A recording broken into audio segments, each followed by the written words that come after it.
धन्यवाद अध्यक्ष महोदय। आपने सभी ने देखा होगा अध्यक्ष जी कि पिछले कुछ वर्षों में 2-3 वर्षों में हिमाचल में बहुत बाढ़ भी आई सतलुज और ब्यास नदी में, जिसके कारण जो तटीयकरण पहले हुआ था उसको भी नुकसान हुआ। लेकिन सबसे बड़ी बात है कि वहाँ का जो खनन माफिया है और टिम्बर माफिया जो है, जैसे पुष्पा फिल्म में हजारों पेड़ एक साथ आ गए थे, वैसे लगा हिमाचल प्रदेश के बांध में एकदम से हजारों पेड़ आ गए। तो जो वहाँ पर इलीगल माइनिंग हो रही है, टिम्बर माफिया के कारण भी नुकसान हो रहा है, लेकिन आपदा के कारण भी, जो राष्ट्रीय जिसको एक तरह से आपदा घोषित करने की बात करें, उसके बाद सर जो तटीयकरण की एक बहुत बड़ी समस्या खड़ी हो गई, क्योंकि हजारों एकड़ भूमि के लिए एक मुश्किल पैदा हो गई है। मेरा माननीय मंत्री जी से सवाल ये है कि अब तक आपने कितना पैसा हिमाचल प्रदेश को तटीयकरण के लिए दिया है और आगे के लिए आपका कुल बजट तटीयकरण के लिए देश भर के लिए क्या है? एक सर मैं व्यवस्था को लेकर आपसे सवाल पूछना चाहता हूं।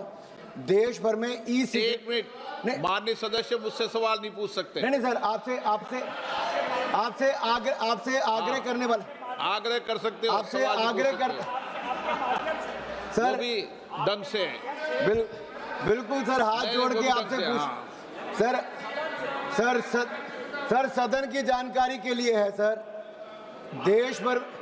देश भर में ई सिगरेट बैन हो चुकी है, क्या सदन में आपने अलाउ कर दी है? नहीं, कोई माननीय सदस्य को कोई भी सर टीएमसी के सांसद पी रहे हैं सर टीएमसी के सांसद सर कई दिनों से लगातार बैठ के पी रहे हैं सर, कोई भी माननीय टीएमसी के सांसद पी रहे हैं सर चेक कर, नहीं सर आप चेक करवाइए सर। एक मिनट व्यवस्था दे रहा हूं सर, सदन में अगर सिगरेट पीना अलाउ कर दिया है। एक मिनट प्लीज, मैं सभी माननीय सदस्यों से पुनः आग्रह करता हूं, हमें संसदीय परंपराओं और संसदीय नियमों का अनुपालन करना चाहिए।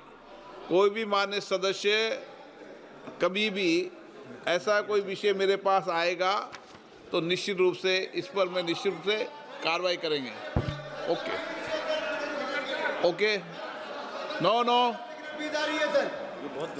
आप माननीय मंत्री जी, माननीय अध्यक्ष जी, माननीय मंत्री जी, सर सभी सदस्यों के लिए मुश्किल है सर, उनके अपनी पार्टी के सर सांसद महिला माननीय सदस्य, माननीय अध्यक्ष जी, सर ये बड़ा विषय सर सदन में सर ई सिगरेट पी जाएगी सर, देश माननीय सदस्य, सर अभी के अभी जांच करवा ली जाए सर, अभी जांच करवाइए ना सर। माननीय सदस्य, माननीय मंत्री जी, माननीय अध्यक्ष जी, जो सदस्य ने पूछा है कि हिमाचल प्रदेश में अभी तक बाढ़ प्रबंधन के लिए कितना पैसा आवंटित किया गया है, अभी तक 8,625 करोड़ रुपया आवंटित किया गया है।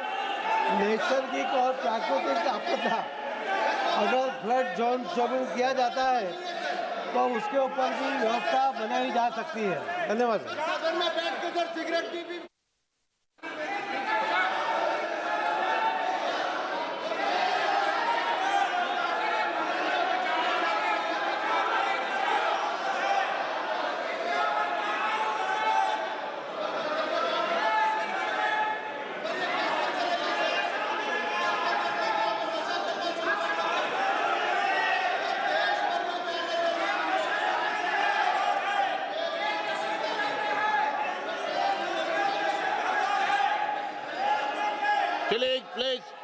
प्लीज मैं व्यवस्था दे रहा हूं, प्लीज बैठिए, प्लीज नो नहीं पाली माननीय सर, प्लीज माननीय सदस्यगण, अगर आपको किसी भी विषय पर कोई भी आपत्ति आप लिख के दे दें, ऐसी कोई भी कार्रवाई होगी तो मैं निश्चित रूप से इस पर एक्शन टेकन करूंगा।